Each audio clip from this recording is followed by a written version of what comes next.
How do you ensure data governance and privacy in LLM pipelines? Think of data governance in an LLM pipeline as protecting a living system that keeps learning while millions interact with it. The key idea is continuity. You protect data at every stage, not just at the start. A confident interview answer sounds like this. Begin with clear, consent, and trustworthy sources. Lock access through strict roles and encryption. Strip out anything personal before training. Then monitor the model's behavior after deployment so nothing sensitive leaks out. A simple example is a customer service bot that learns from chat logs only after names and account numbers are removed. Interviewers often ask how you enforce this consistently, and the strongest reply is to highlight automated checks and thorough audit trails. Don't worry if this feels new. Once you see governance as a full life cycle, not a single step, the whole picture becomes easier to follow. The wrap-up idea here is that privacy must stay active, not passive. 4 pillars of LLM data governance. A helpful way to see the 4 pillars is like building a stable platform that supports everything your model touches. Access control is your foundation. Only authorized people and systems should ever reach the data, and encryption keeps everything sealed at rest and in motion. Data minimization keeps the platform light by collecting only what the model truly needs while removing or anonymizing personal details. Compliance adds the structural rules, making sure you follow regulations and maintain clean documentation, lineage, and retention. Continuous monitoring keeps the platform steady by watching for anomalies, misuse, or unexpected data patterns. Interviewers love when you connect these 4 naturally, because it shows you understand this is not about one strong pillar, but the balance between all of them. When asked which pillar matters most, explain that governance only works when the entire structure is stable. The LLM data governance pipeline. The pipeline becomes clearer if you imagine data flowing through a series of checkpoints, each removing risk before the next step.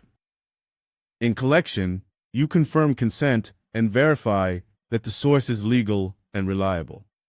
In preprocessing, you remove personal information, tokenize text, and sanitize anything the model should not memorize.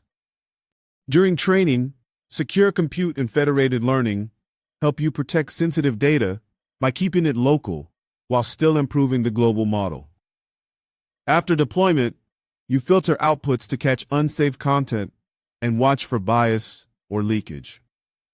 Interviewers often ask where failures usually occur, and the honest answer is that leakage often shows up in pre-processing or after deployment, because that's where human interaction is highest. The takeaway is simple. Treat every stage as a safeguard, not a handoff, and the entire system becomes safer.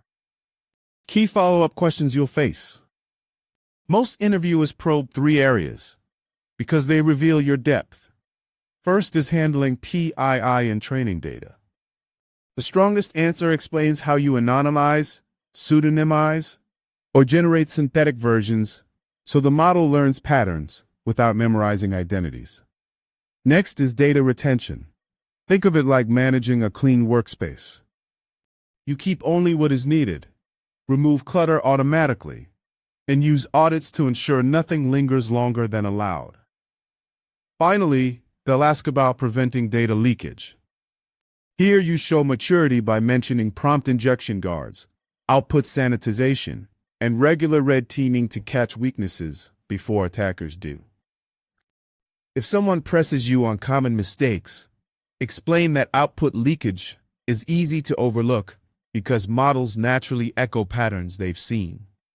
The wrap-up message is that governance is strongest when prevention and detection work together. Real-world implementation checklist. A practical way to anchor your understanding is to walk through the 3 real phases. Before training, you classify and label data, verify consent or licensing, and run privacy impact assessments so you know exactly what you're about to learn from. So, during training, you lock down computation environments, monitor access, and add differential privacy to reduce memorization risk. After deployment, you monitor outputs for sensitive content, audit user interactions, and schedule regular compliance reviews to keep the system aligned with policy and law. Mentioning this sequence in interviews shows you understand both engineering and operations, and that makes your answer sound grounded and complete. A key idea to end on is that mature teams treat governance as routine hygiene, not a special event. Great job learning today. If this helped you feel clearer or more confident for your AI or ML interviews, tap like so more learners can find you. If you want simple guidance for every interview topic, subscribe so you never miss the next lesson. You can share your questions in the comments. I read them, and they help me choose what to teach next. And if you know someone preparing for interviews, feel free to share this with them. Keep going. You're improving with every step. I'm here to help you grow.